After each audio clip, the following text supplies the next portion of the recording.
이스라엘 백성들에게 법궤는 하나님과의 임재와 동행을 상징하는 장소이자 상징이었습니다. 성막에서 가장 중요한 성물이 바로 법궤였었습니다. 그래서 이스라엘 백성들은 신앙이 있었는데 그 신앙은 법궤를 향한 신앙이었었어요. 법궤와 우리가 함께 어디를 간다고 한다면은 두려움이 없어.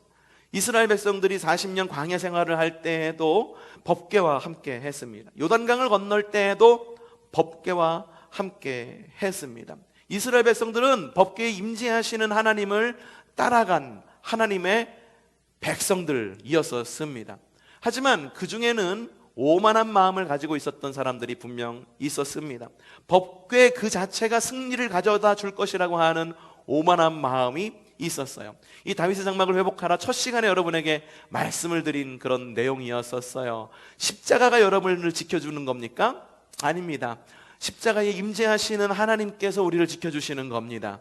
십자가 아무리 집안에다가 많이 붙여놔 보십시오. 십자가 운행하는 차량에다가 붙여놔 보십시오. 하지만 그 십자가가 여러분을 지켜주시는 것이 아니라 십자가와 함께 동행하시는 우리, 그리고 동행하는 우리, 그리고 우리와 함께 동행하시는 하나님, 그 성령님께서 임재하시는 성령님께서 우리를 보호해 주시는 거죠.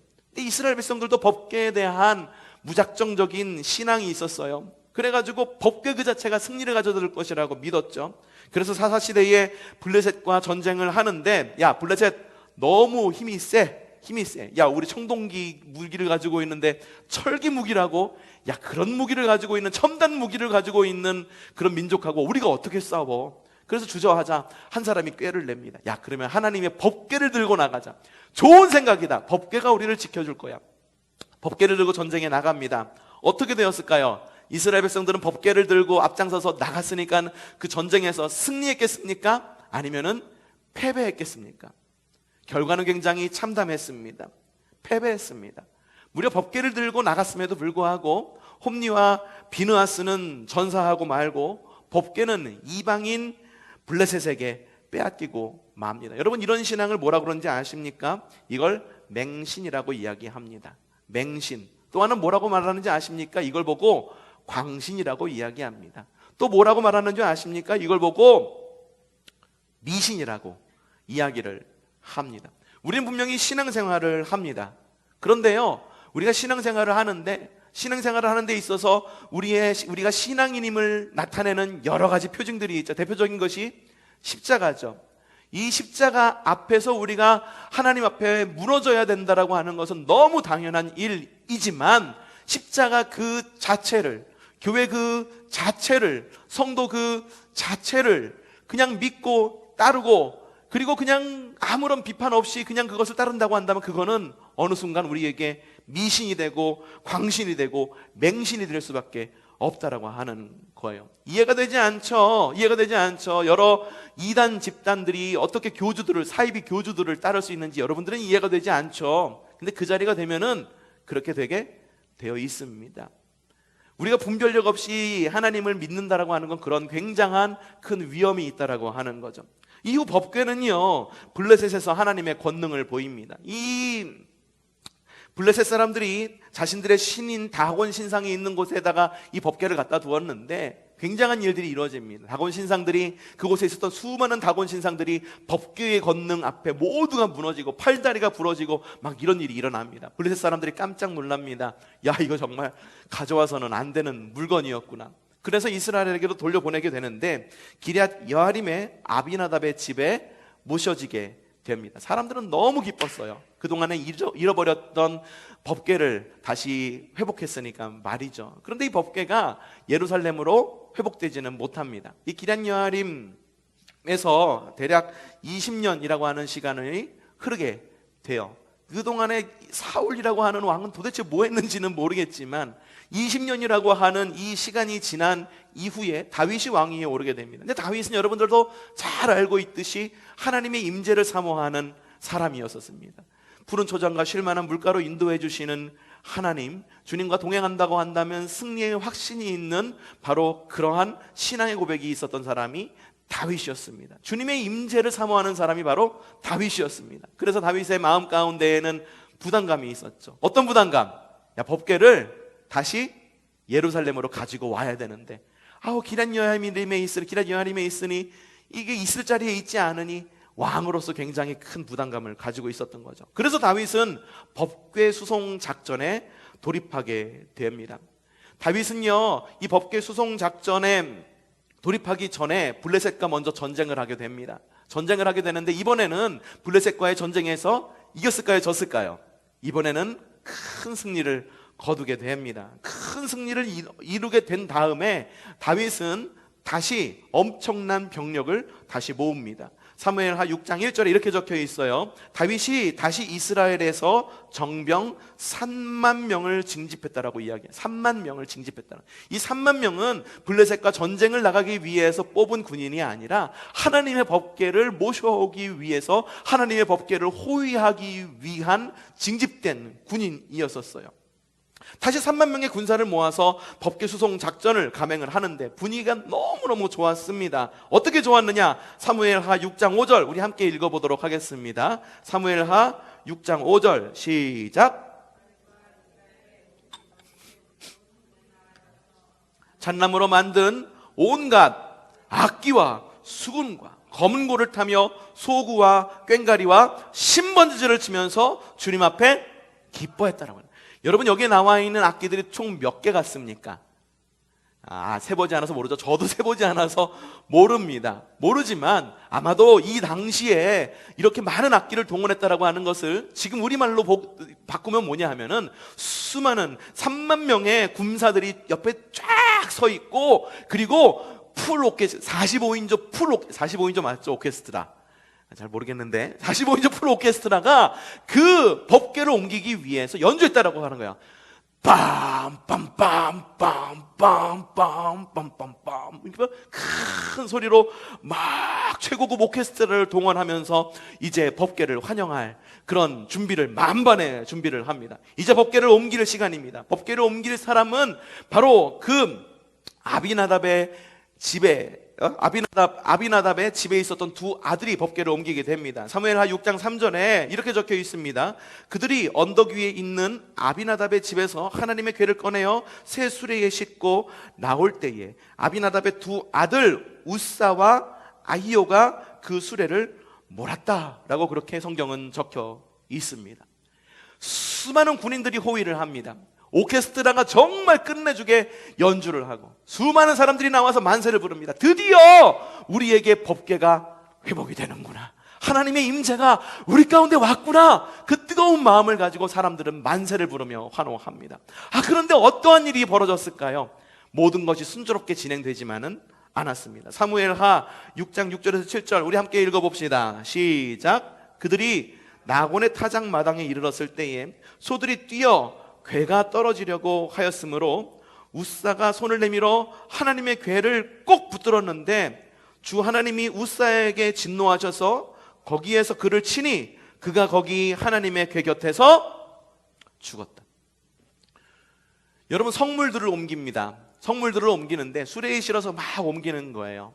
옮기는데 갑자기 수레가 와장창하고 움직이는 거예요. 길가가 패여져 있었던, 아니면 그 수레를 옮기는 그런 말들이나 소들이 중간에 막 뛰었던 수레가 막 움직였어요. 그래가지고선 수레에 실었던 이 강대상이 막 흔들리는 거예요. 막 떨어지려고 그래요. 그럼 여러분 어떻게 반응하시겠습니까? 당연히 떨어지지 않게 이거 왜 그래, 왜 흔들려 해서 이렇게 잡겠죠. 근데 우사도 역시 같은 거였었어요. 우사도 하나님의 궤가 수레에 실어가지고선 옮겨질 때에 수레가 흔들리고 수레가 땅에 떨어지면 망가질까봐 그 궤를 손으로 덥석 붙잡아서 떨어지지 않게끔 단단히 자신의 몸을 사리지 않으면서 그 수레를 붙잡고 법궤를 붙잡았다라고 하는 거예요. 그런데 어떻게 됐습니까? 그 법궤를 붙잡은 우사는 그 자리에서 하나님의 진노가 임하여서 그 자리에서 죽고 맙니다. 여러분, 보통 그리스도인이라고 한다면 이런 생각이 든다. 이런 일이 벌어지면은 어떤 생각이 들까요? 우리 교회가 만약에 이사를 하게 돼갖고 막 성물들을 움직이고 막 옮기는데 막 옮기다가 사고가 났어. 교통사고가 났어. 근데 교통사고만 난 게 아니라 누군가가 피아노 옮기다가 발도 찧어갖고 발도 부러졌대. 그리고 운전하다가 접촉사고도 일어나고, 그리고 이게 사다리 올라가가지고서 막 성물을 띄는데 갑자기 어떤 사람이 떨어져가지고선 또 다쳤어. 그럼 여러분들은 어떤 생각을 하겠습니까? 보통 그리스도인이라면 어떤 생각이 들겠습니까? 야, 이거 우리 교회에 하나님이 이렇게 이사하는 것 원치 않는 것 아니야? 아, 야, 이거 정말 큰일 나는 것 아니야? 라고 말하면서 그 자리에서 멈췄을 것입니다. 그리고 굉장히 큰 충격을 받았을 것입니다. 여러분, 다윈 역시 큰 충격과 같은 질문을 했을 것입니다. 야, 분명 이거는 하나님의 영광을 위해서 하는 일인데 왜 이런 일이 우리에게 일어나는 거지? 야, 이건 분명히 하나님의 영광을 위해서 하는 일인데 왜 우리에게 안 좋은 이런 일이 일어나는 거지? 이 말씀을 이어가기 전에 다른 이야기를 좀 우리가 들을 것입니다. 여러분, 기럇 여아림이라는 곳에서 지금 하나님의 법궤를 옮기려고 합니다. 기럇 여아림에서 어디로 옮기려고 하는 겁니까? 기럇 여아림에서 어디로? 예루살렘으로 옮기려고 그러는 거예요. 근데 이 거리가 최소 16km에서 최대 22km 정도의 거리입니다. 그리고 여러분, 예루살렘에 대해서 여러분들 너무 잘 알고 있죠? 예루살렘은요, 높은 산 위에 있는 하나님의 도성입니다. 평균 20km 조금 안 되는 그 거리, 대략 한 20km라고 합시다. 대략 20km나 되는 그 거리에 달하는 오르막길을 올라야 하는 여정이 바로 법궤를 옮기는 여정이었다라고 하는 거예요. 법궤는 어떻게 생겼습니까? 조각목으로 만들어졌습니다. 지금 우리의 사이즈로 대략 환산해 보면은 길이는 대략 1m 22cm, 폭은 76cm, 높이는 76cm의 상자가 바로 법궤입니다. 그런데 이 법궤는요, 조각목으로 만들어졌는데 이 법궤의 하단은 순금으로 도금을 입히게끔 되어 있습니다. 그리고 법궤의 그 상판, 뚜껑은 정금으로 만들어져 있습니다. 정금이 뭡니까? 잘 정련된 순금을 말하는 거예요. 여러분, 금 하면 어떤 생각이 떠오르나요? 비싸다. 저 이 생각이 먼저 떠오르고, 있었으면 좋겠다, 금두껍이 하나라도 있으면 좋겠다 라고 말하는데, 여러분, 금은요, 지구상에서 가장 밀도가 높고 무거운 물질 가운데의 하나입니다. 법궤의 무게가 어느 정도 나갔을까 상상해 볼 수는 없지만, 그렇다고 한다면, 이게 굉장히 우리가 상상해 본다고 한다면 이 법궤의 무게가 정확히는 알 수는 없지만 꽤 무거웠을 거라는 생각이 들어요. 일반적으로 엄청난 무게의 이 법궤를 먼 거리의 오르막길에 오르려고 한다면 어떻게 하는 것이 옳습니까? 차를 대절해야죠. 그렇죠? 여기 있는 피아노 옮기려고 하면 어떻게 해야 됩니까? 옮기는 사람을 불러야겠죠. 만약 이 피아노를 전곡으로 옮긴다, 동두천으로 옮긴다 하면 여러분들이 이 피아노를 들고 가겠습니까? 용달차를 부르겠습니까? 이 용달차를 당연히 부를 겁니다. 여러분들이 직접 나르겠습니까? 누구를 시키겠습니까? 그냥 누군가를 시키겠죠. 원래 피아노가 여기 위에 있었잖아요. 그렇죠? 이걸 갖다가 내렸어요. 너무 천장도 낮아 보이고 내렸는데 청년들이 굉장히 많은 수고를 했었죠. 그때 낑낑대면서, 야, 저도 사람을 부를까 했는데, 야, 우리 청년들이 있으니까 청년들과 한번 해보자. 청년들하고 함께 내린 거예요. 여러분이 엄청난 무게의 법궤를 먼 거리에 오르막길을 오르려고 한다면 수레에 싣는 것은 매우 당연한 것이라 생각할지도 모릅니다. 블레셋 사람들도요, 이스라엘 백성들에게 이 법궤를 돌려줄 때에 어떻게 했나요? 들고 왔나요? 아니에요. 수레에 싣고 왔어요. 수레도 자기들이 끙끙 끌면서 리어커에 싣고 왔나요? 아니에요. 소가 끄는 그 수레에 싣고 왔어요. 그래서 이스라엘 사람들이 기뻐하면서, 법궤가 온 것을 기뻐하면서 그 싣고 온 수레를 다 뽀개고 부시고, 그런 다음에 그들이 끌고 온 그 황소를 잡아갖고 하나님께 번제를 올려 드렸잖아요. 더군다나 이 처음에 블레셋 사람들이 가져왔던 이 수레는 어디서 썼는지 모르는 그런 수레였을지도 몰라요. 하지만 이스라엘 사람들은 최대한 주님의 법궤를 옮기기 위해 가지고 최대한 법궤를 잘 옮기려고 새 수레를 만들었다고 하는 거예요. 쉽게 이게 이겁니다. 피아노를 옮겨야겠어요. 무거운 피아노를 옮겨야 되는데 어떻게 성물을 그냥 옮길 수 있어? 그래가지고 피아노를 옮기자. 그러니까는 용달을 불러. 야, 어떻게 성물인데 쓰던 용달, 똥 푸던 용달인지 이삿짐 나르던 용달인지 어디 우상들을 넘길지도 모르는, 옮겼을지도 모르는 그런 용달을 불러. 성물을 옮기니까는 우리 차 한 대 뽑아.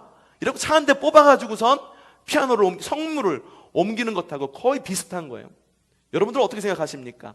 이스라엘 백성들이 새 수레를 뽑았어요. 새 수레에다가 잘 고이 실었습니다. 더군다나 수레가 흔들리니까 웃사가 그걸 붙잡았어요. 굉장히 합리적이고 굉장히 상식에 맞는 행동이었었습니다. 그리고 우리의 편리를 위한다고 한다면 수레를 이용하는 것은 굉장히 합리적인 방법입니다. 그런데요, 우리의 편리는 그럴지는 모르지만 주님의 원리에는 맞지 않았다라고 하는 거예요. 성경에는 법궤를 옮길 때에 어떻게 옮겨야 되는지에 대한 법칙이 아주 상세하게 적혀 있습니다. 민수기입니다. 민수기 4장 15절 함께 읽어보죠. 시작. 진이동을 앞두고 이렇게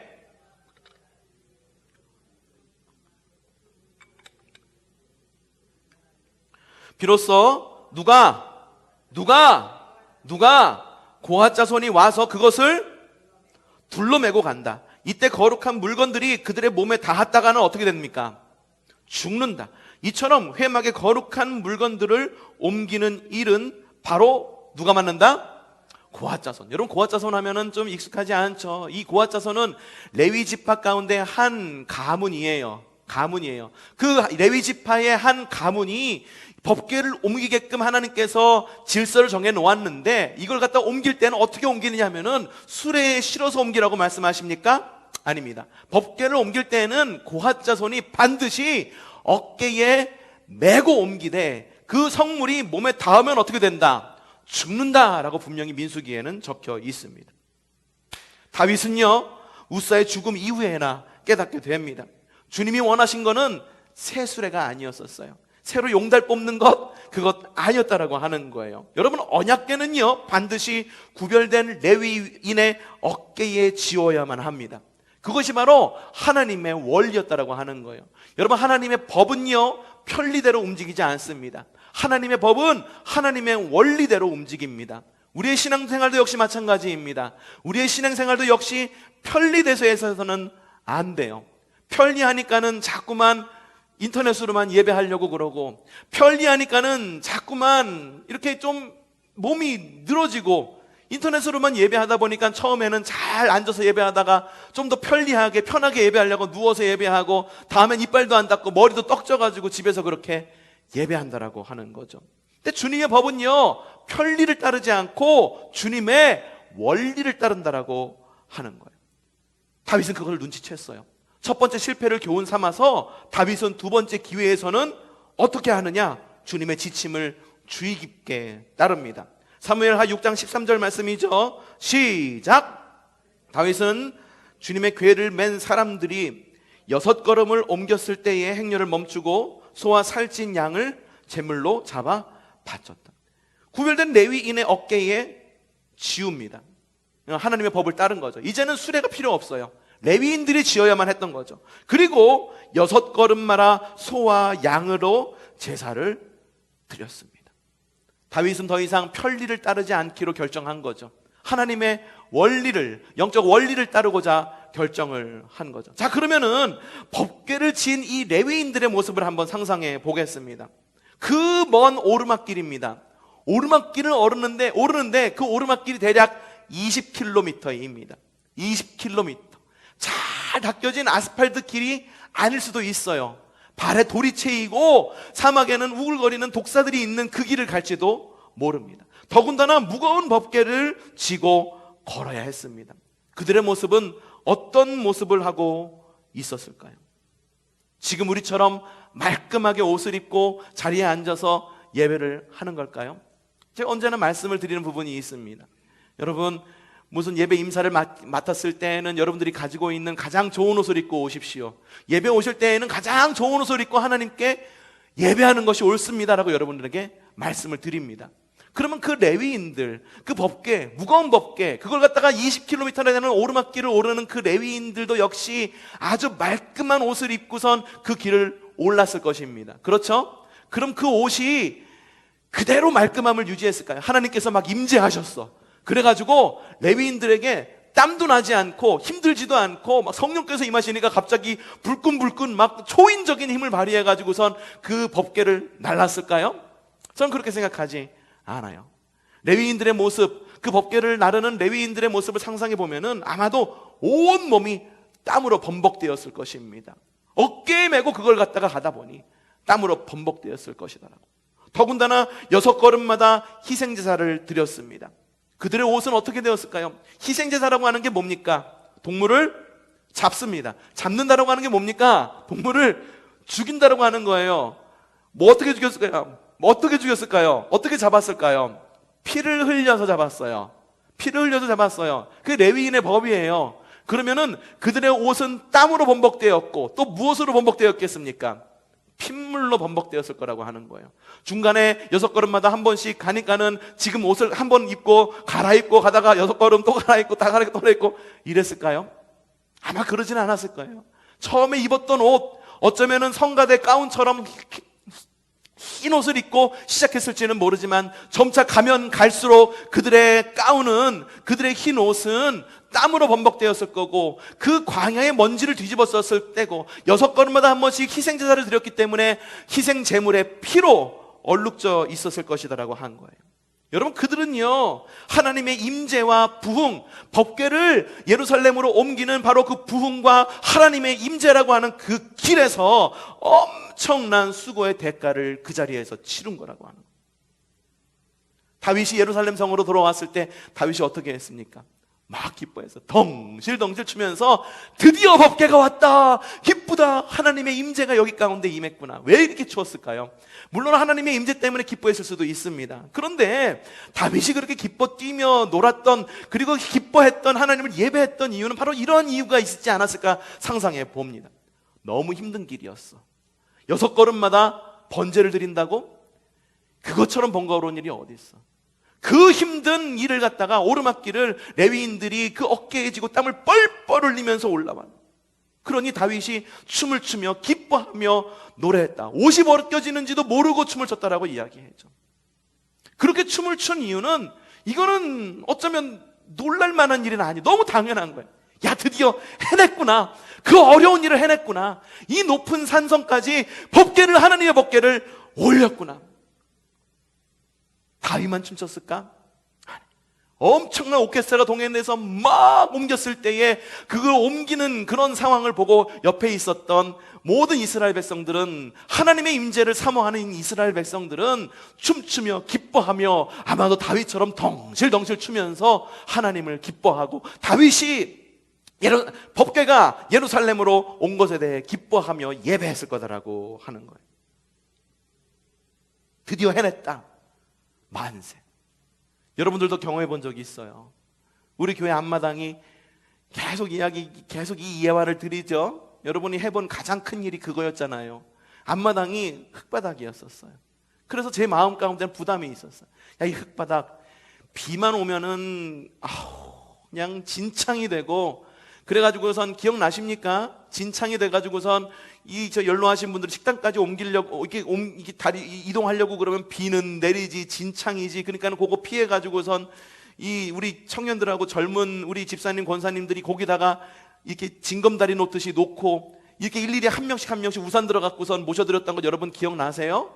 이게 불과 얼마 전 일이에요. 근데 여러분, 근데 마음의 부담감을 가지고 있었는데 하나님께서 지혜를 주시고 우리 양장로님 여러 인맥들을 동원해가지고선 이 보도블럭을 갖다가 어디서 얻어왔어. 그걸 깔았어. 처음에 까는 일이 그렇게 어려운지 몰랐지. 근데 깔다 보니까는 한 3분의 1이 뭐야? 4분의 1쯤 깔다 보니까는 속으로 그런 마음이 드는 거야. 야, 이거 괜히 시작했다. 야, 차라리 이렇게 힘들 거면은 차라리 그냥 콘크리트 사다가 불걸. 그런 마음이 막 드는 거예요. 그래도 동두천에 있었던 그런 동두천에 있었던 남선교회 여러 사람들의 도움으로 벽돌을 쌓아가는 거예요. 저는 기억에 남는 게 뭐냐면은 이렇게 쌓아가요. 그 다음 날에도 와서 막 이렇게 벽돌을 놓고 쌓는데, 제가 가장 기억에 남는 게 뭔지 아십니까? 쌓아가는 과정이 생각났을까? 아니에요. 마지막 벽돌 한 장 딱 놓고 끝났다 했을 때의 제 마음이 어땠는지 아십니까? 드디어 해냈다. 야, 이제는 우리 이제 여기 지나들 때 발 안 적셔도 돼. 야, 이제는 여기 드나들 때 쾌적하게 지내도 돼. 얼마나 기뻤는지. 드디어 해냈구나. 그 이후에 성도들이 얼마나 이 벽돌 쌓는 것, 이 포장한 게 얼마나 기뻤는지 그냥 지나다니면서 스스로 시키지도 않았는데 벽돌을 이렇게 쓸고 다니더라고요. 먼지 묻을까봐 쓸고 다니더라고요. 법궤를 옮긴 제사장의 마음이 그랬을 거예요. 법궤를 예루살렘으로 모시고 온 다윗의 마음이 그랬을 거예요. 여러분, 거룩한 부흥에 이르는 길은요, 험난하고 땀과 피로 범벅이 되는 길입니다. 우리는 보통 굉장히 조금 쉬운 길로 가기를 원해요. 그런데 부흥과 거룩한 하나님의 영광에 임하는 그 길은 험난하고 땀과 피로 범벅이 되는 길입니다. 주님께서 우리의 마음의 문을 두드리십니다. 그리고 임재하시죠. 그리고 마음의 문을 엽니다. 내 마음에 내주, 거주하십니다. 근데 그것으로 끝나면 안 돼요. 우리는 내주하신 하나님과 함께 하나님의 영광을 위해 살아가는 믿음의 삶으로 이어가야지만 우리는 성숙한 성도가 되는 건데, 하나님의 영광을 요청하는 바로 그 단계에 들어서면 상황은 쉬워지는 것이 아니다라고 하는 거예요. 오히려 상황은 더 무거워집니다. 하나님의 영광이라고 하는 이 영광이라는 단어의 히브리어의 원뜻에는 무거운이라는 뜻을 가지고 있어요. 하나님의 영광은요, 무거운 겁니다. 하나님의 영광은 도무지 가벼울 수가 없는 거예요. 하나님의 영광이 가벼워서야 어떻게 사람을 변화시키고 어떻게 이 땅을 변화시키는 능력이 있을 수 있겠습니까? 그렇기 때문에 하나님의 영광을 위해 살기를 원합니다 라고 결단한 사람의 삶은요, 그 무거운 영광을 짊어지고 가는 삶을 살아간다고 하는 거예요. 영광의 무게가 너무 무겁기 때문에 대부분의 사람들은 편리한 방법을 씁니다. 수레를 이용합니다. 하나님, 편리하게 수레. 쓰던 수레도 아니고 새 수레인데요, 수레를 사용합니다. 그래야 수고도 없고 저 비용으로 하나님을 예배할 수 있기 때문입니다. 하지만 주님은요, 새 수레를 원하시는 주님이 아니십니다. 레위인의 땀과 수고를 원하시는 분이 바로 우리 주님이시다라고 하는 거예요. 주님은 우리의 편리를 원하시는 것이 아니라 주님은 주님의 원리를 원하신다라고 하는 것입니다. 여러분의 땀은 굉장히 가치가 있는 것입니다. 오늘 말씀의 제목 뭡니까? 오늘 말씀 제목 뭐예요? 땀에 젖은 예배를 사모하라. 왜 우리는 땀에 젖은 예배를 사모해야 된다고 이야기하는지 아십니까? 우리는 너무 편리하게 예배를 하려고 그래요. PPT 딱딱 띄워주고, PPT 띄워주는데 글씨가 조금 작으니까는 작다고 불평하고, 소리가 너무 크다고 불편하고, 너무 작다고 불편하고, 그리고 내가 원하는 것만 해주기를 원하고, 이게 잘 보듬어 주기를 원하고, 좀 싫은 소리 한마디 하면 왜 싫은 소리 하냐고 삐졌다고 그러고, 너무 편리하게만 신앙생활 하려고 그래요. 그런데요, 하나님께서 원하시는 것은 우리의 편리가 아니라 하나님의 원리라고 하는 거예요. 우리가 땀을 흘리기 원하신다라고 하는 거예요.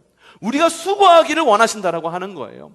예배를 드릴 때도요, 시간 딱 맞춰 나와가지고 예배 딱 시작해서 거기서부터 예배 끝날 때까지 단순히 고기만 예배 드리는 편리만을 구하는 게 아니라, 미리 와가지고 성전을 쓸고 닦고 건반 연습하고 안내하고, 빈자리가 없나? 예배를 위해서 준비되지 못한 것이 있나?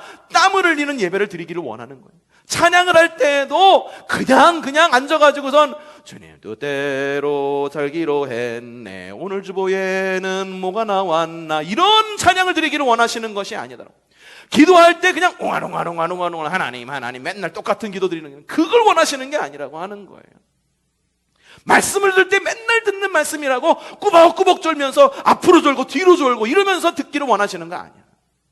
하나님께서는요, 우리의 땀을 원하신다라고 하는 거예요.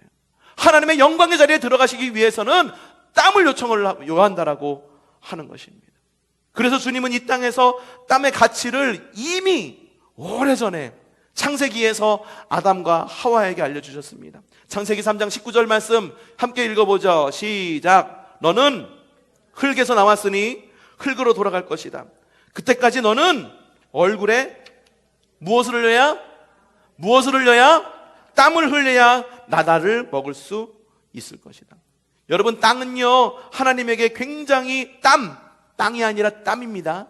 땀은요, 하나님에게 굉장히 큰 의미를 가집니다. 땀은 이 땅에서의 가치를 실물로 바꾸는 수단이기 때문이에요. 자, 이런 예가 있습니다. 여러분, 직장에서 열심히 땀을 흘려야 됩니다. 왠지 아십니까?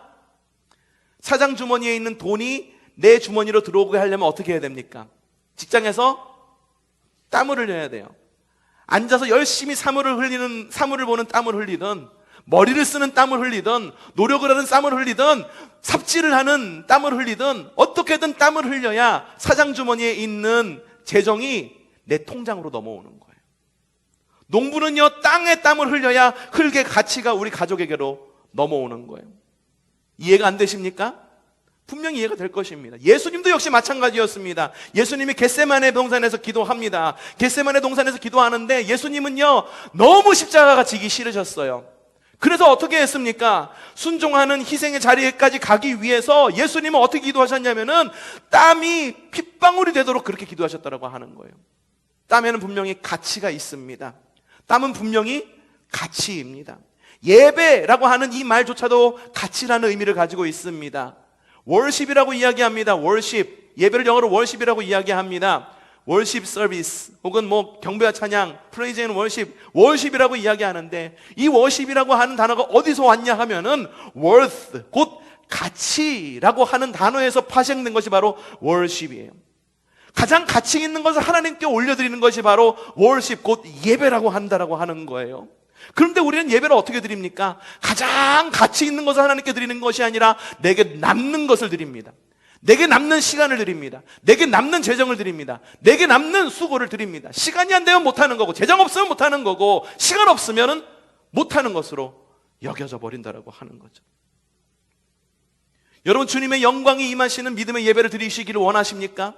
그 영광으로 말미암아 여러분의 삶이 변화되기를 원하십니까? 주님의 영광으로 말미암아 이 땅이 하나님 나라가 되기를 원하십니까? 그렇다고 말한다면 여러분, 모세의 장막의 레위인들이 희생 제물의 피로 붉게 물든 옷을 입고 그들이 예배했다라고 한다면 지금 다윗의 장막에 있는 우리는 우리의 땀으로 흠뻑 젖은 예배를 드려야만 한다라고 하는 거예요. 영적인 땀을 흘리십시오. 몸의 땀을 흘리십시오. 이 예배당은 향기로운 향기가 나서는 안 돼요. 이 예배당은 어떤 향기가 나야 되냐면은 여러분의 발냄새가 나야 되는 거예요. 여러분의 땀 냄새로 진동해야 되는 거예요. 그래야지만 우리의 땀이 섞인 예배 가운데에 주님께서는 임재하신다라고 하는 것이죠. 대부분의 그리스도인들은 주님의 임재에 대한 대가 지불을 원치 않습니다. 계산하죠. 계산기 탁탁탁탁 두드리면서 계산하죠. 그리고 편리한 세수레를 사용하고 싶어 합니다. 주님의 은혜가 점잖게 오기를 바랍니다. 가만히 앉아 있으면 내 마음 가운데 오셔가지고선 주님께서 변화시켜 주시기를 원하십니다. 그리고 세수레에 실어가지고 주님의 영광을 세수레에 실어서 효과적으로 예배하기를 원합니다. 앞서도 말씀드렸지만 주님께서 원하시는 것은 사람의 편리가 아니라 주님의 원리를 원하신다라고 하는 거예요. 주님께서 우리가 예배하기를 원하시는데 어떻게 하기를 원하시느냐? 주님의 영광을 위해 우리가 먼지를 뒤집어 쓰기를 원합니다. 주님의 영광을 위해 우리가 땀을 흘리기를 원하고 피를 흘리기를 원하시는 분이 바로 우리의 주님이시다라고 하는 거예요. 다윗이 왜 하나님 마음에 합한 사람이었을까요? 여러 이유들도 있겠지만 다윗은 실패를 통해 하나님의 길을 방법을 갖다가 너무 잘 알고 있었던 사람이에요. 다윗은 첫 번째 법궤를 옮길 때 큰 실수를 범했습니다. 분명히 하나님의 법이 있었음에도 불구하고 사람의 편리를 따라, 사람의 상식을 따라, 사람의 편의를 따라서 주님의 법궤를 수레에 실어서 법궤를 옮기려고 그랬습니다. 그 기회를 통해 갖고 다윗은 우사의 죽음이라고 하는 뼈저린 아픔을 통해서 하나님께서 원하시는 것이 무엇인지를 갖다가 그제서야 알았다고 하는 거죠. 그리고 그 실패를 통해서 두 번째 기회를 얻게 됩니다. 그랬기 때문에 다윗은 하나님 마음에 합한 사람이었다고 하는 거예요. 맨날 실패해요. 실패하는데 버릇처럼 실패합니다. 근데 삶이 나아질 기미가 안 보여. 똑같은 버릇은 똑같은 버릇대로 하고, 습관은 똑같은 습관대로 하고, 내가 하고 싶은 대로만 맨날 하면서 어떻게 주님의 영광이 그의 가정 가운데에, 그의 사업체 가운데, 우리 교회 가운데에 임하기를 원하냐라고 하는 거예요. 주님께서 다윗을 통하여 다윗의 장막을 회복시키기를 원한다라고 말씀하신 것은 다윗은 분명히 실패를 통해서 성공의 길을 배울 수 있었던 최소한의 그런 삶의 변화를 요구했고 삶의 변화를 이끌어갔던 그런 사람이었기 때문이다. 법궤가 예루살렘으로 올라갈 때 엄청난 땀들이 있었습니다. 굉장한 오케스트라들이 있었다라고 그랬죠. 우리 좀 다시 한번 읽어봅시다. 사무엘하 6장 5절입니다. 사무엘하 6장 5절. 우리 다시 한번 읽어봅시다. 시작. 다윗과 이스라엘의 모든 가문은 온 힘을 다하여 잣나무로 만든 온갖 악기와 수금과 검은 고를 타며 소구와 꽹과리와 심벌질을 치면서 주님 앞에 기뻐하였다. 누가? 다윗과 이스라엘의 모든 가문은 하나님께 그렇게 기뻐하며 예배했다라고. 드디어 우리 가운데 주님의 법궤가 오는구나. 드디어 주님의 영광이 우리 가운데 오는구나. 이거는 기뻐하지 않을 수가 없었던 거예요. 레위인들 그 무거운 법궤를 들고 오르막길 20km나 되는 오르막길을 오르면서 땀과 피로 얼룩진 그런 길을 오르면서 레위인들이 그 길을 마쳤을 때에 얼마나 그들은 가뿐했고 하나님께서 그들에게 주신 그 기회가 얼마나 소중하고 얼마나 귀했겠습니까? 모든 사람들이 일어났어요. 와, 만세! 드디어 주님의 영광이 우리에게 임했다. 주님의 영광을 상징하는 법궤가 우리 가운데 다시 돌아왔구나. 와, 거의 모든 사람들이 기뻐하며 하나님을 예배했을 것입니다. 반면에 그 예배를 구경하는 사람들도 있었을 거예요. 옆에서 누군가는 땀을 뻘뻘 흘리면서 법궤를 옮기고, 누군가는 땀을 뻘뻘 흘리면서 하나님의 영광의 예배를 준비하고, 땀을 뻘뻘 흘리면서 법궤를 옮기고 있지만 그냥 멀리 테라스에서 이러고, 수고하네, 그래 일을 해야지, 그래야 굴러가지, 이렇게 구경하는 구경꾼들이 분명히 있었다. 대표적인 사람이 누군지 아십니까? 한번 읽어보겠습니다. 사무엘하 6장 16절 시작. 주님의 궤가 다윗성으로 들어올 때에 사울의 딸 누구? 미갈이 창밖을 내다보다가 다윗 왕이 주님 앞에서 뛰면서 춤추는 것을 보고 그의 마음속으로 그를 업신여겼다. 무려 다윗의 아내, 다윗의 가족이 업신여기는 거예요. 야, 왕의 채통이 저게 뭔데 옷 벗겨지는지도 모르고 저렇게 춤을 추냐. 그 당시 옷이 벗겨질 수밖에 없는 구조였었어요. 속옷을 입는 사람이 굉장히 드물었고요. 겉옷 하나가 거의 대부분이었었어요. 일반 백성 겉옷이 대부분이었었어요. 겉옷을 묶는 것은 허리띠 하나였었어요. 그렇기 때문에 막 심하게 활동하다가 허리띠가 풀리면 어떻게 될까요? 그냥 옷을 훌러덩 벗겨지는 거예요. 여러분 성경의 가운데 그런 말씀이 있죠. 누가 오리를 가자고 하거든 십리를 동행하고, 누가 겉옷을 달라고 하면은 속옷까지로 내어주라. 겉옷을 달라고 하는 건 무슨 말이냐면 네 모든 걸 달라는 거예요. 네가 입고 있는 거 모든 것 달라. 근데 속옷까지 주라는 거는 네가 없는 것까지 채워주라는 그런 말이에요. 그런 의미가 담겨 있는 거예요. 다윗이요 춤을 췄어요. 춤을 추는데 허리띠가 풀어졌어. 옷이 벗겨지니까는 미갈이 꼭 저렇게 해야 돼, 혀를 찼다라고 하는 거죠. 예배의 구경꾼이었어서 더 이상 그 미갈은요 그냥 구경꾼, 남들이야 하나님의 영광을 짊어지고 가던, 남들이야 기뻐 뛰며 하나님을 예배하던, 남들이야 뜨겁게 앉아갖고선 기도하던, 남들이야 뜨겁게 찬양을 하던, 그냥 지켜보는 거야. 뒷자리에 앉아갖고선 딱 그렇게 꼬고선 다리 이렇게 까딱까딱거리면서 잘 예배한다, 젊을 때가 좋지.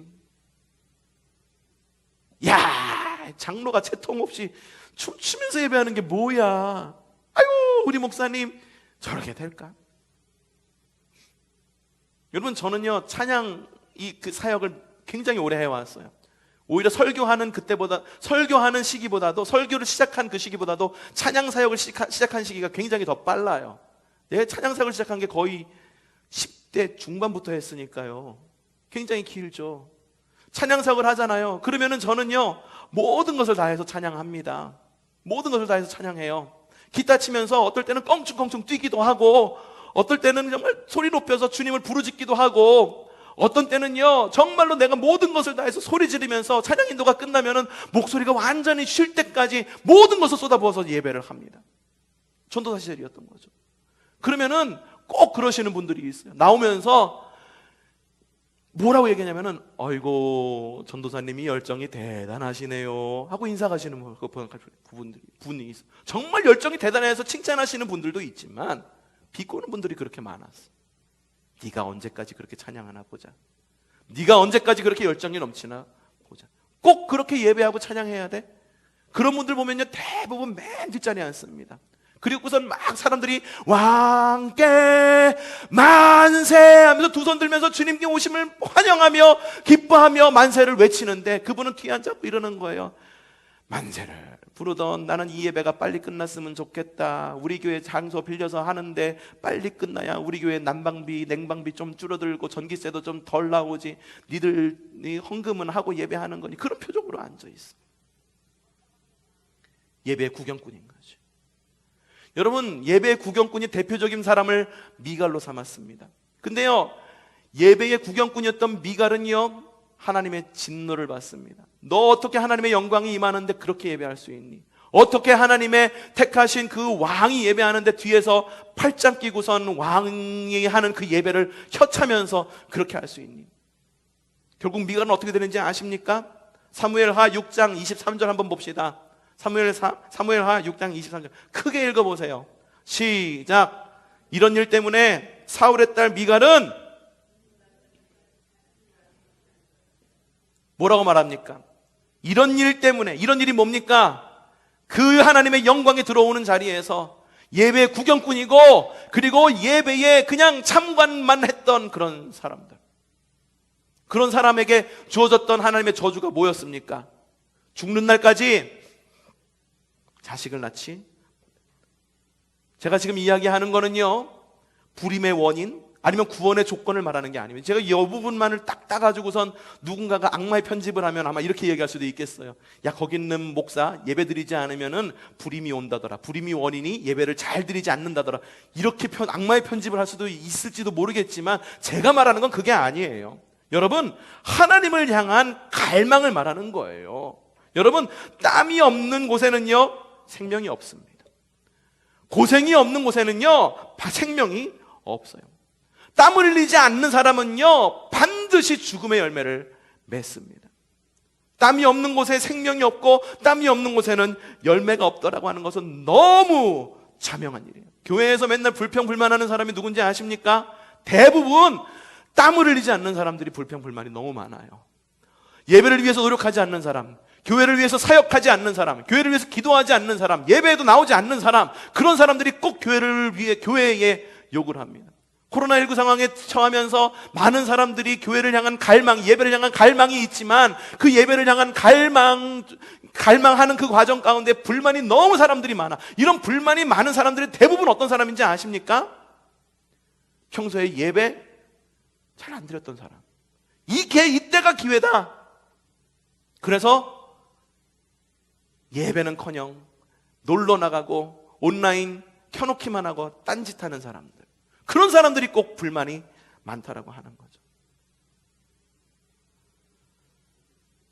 선포합니다. 하나님을 향한 땀과 열정과 희생을 회복하는 여러분들 되시기를 바랍니다.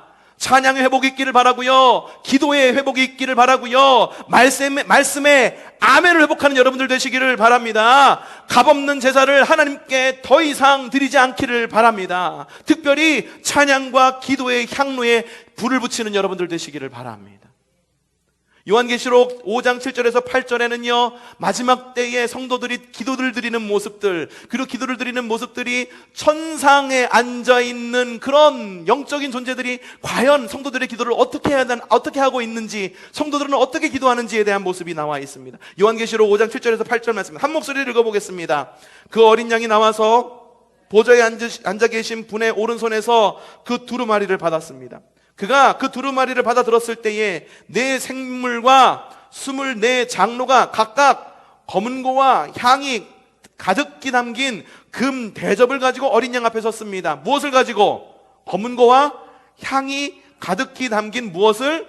금 대접을 가지고 어린 양 앞에 섰습니다. 이 금 대접이 뭘까요? 함께 읽어봅시다. 그 향은 곧 성도들의 기도입니다.